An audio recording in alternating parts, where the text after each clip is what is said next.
So in 2013, when I co-founded BootUp together with my co-founder Mukul Agrawal, we set out to change the world. We've been, we did both fairly well in our lives, and we don't necessarily have to work anymore. So our kind of focus is to give back, and we wanted to create an ecosystem for entrepreneurs and corporates to work well hand in hand together to create better outcomes and change the world. We have 3 lines of business now that are harmoniously working together. One is we have a co-working and event space business where all the entrepreneurs can live, and it's truly a community of multiple serial entrepreneurs, and then infused with first-time entrepreneurs.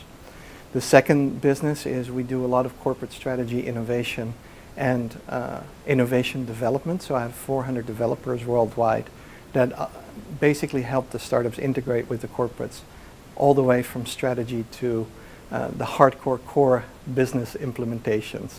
And then the third business is an education acceleration business. So we're connected to over 50 co-working spaces globally where we seed and get fantastic startups that eventually want to hit the valley.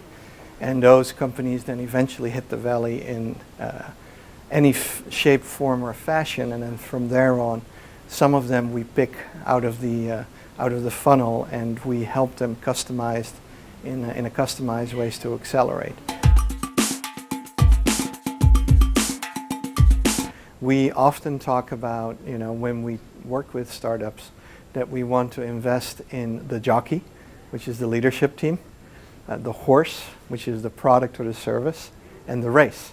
And all 3 need to be very, very well connected to each other.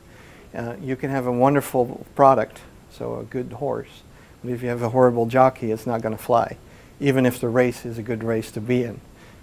So often when we talk about startups, whether they're startups or scale-ups, the horse, the jockey, and the race are increasingly important. The Dutch entrepreneurs that I see today are still very Dutch, and what I mean with that is that they have good English skills, they have fairly good business development skills, they have fairly reasonable business skills. The biggest skills that they often lack are twofold. One, they talk too much about the technology and the inner workings of what it is that they do instead of talking to the heart and talking about how you should connect with the product or the service that they sell.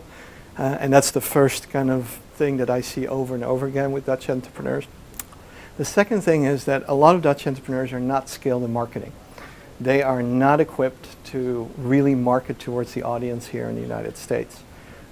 It's a different way of marketing, it's a different way on how you go to market, and it's a different way of talking towards the market itself.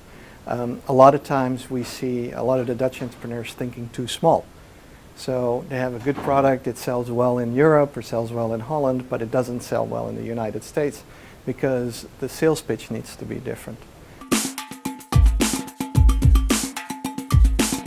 The cohesion of the starting team.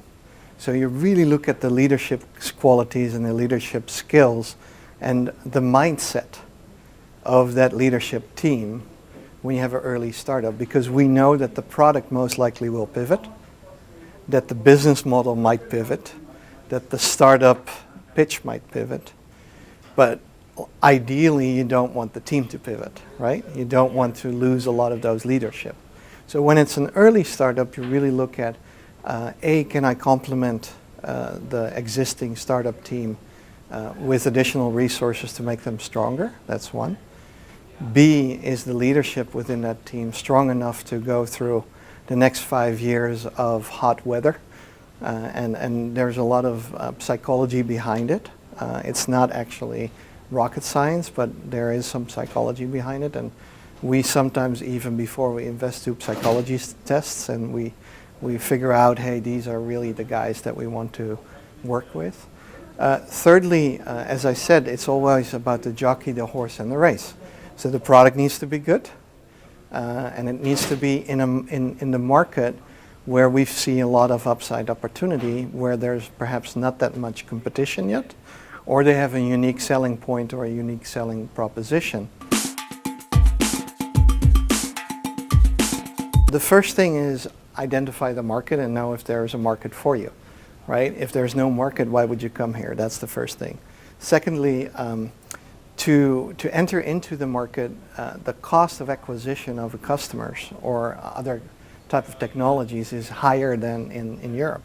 It's just more costly to have people here, to have real estate here, to have operational people here to run the business or to support the business. And so unless you have 500,000 to $1 million already in revenue in Europe, it's highly unlikely that you should come to the United States. What I noticed lately in Holland is, especially with the new generation, they're kind of lazy. And in America, although you might not see it, but the work ethic is incredible. People work around the clock, even if they're not in the office, they're working. And so running a startup is a 24/7, 365 a year type of job. And so the big difference I see between Dutch entrepreneurs and American entrepreneurs is, and American entrepreneurs in Silicon Valley is everybody from the globe, by the way. So I want to state that for the record. Most entrepreneurs here, even in this building, are 50% from different countries. But the ones that are living here and working here on their startup, they work nonstop.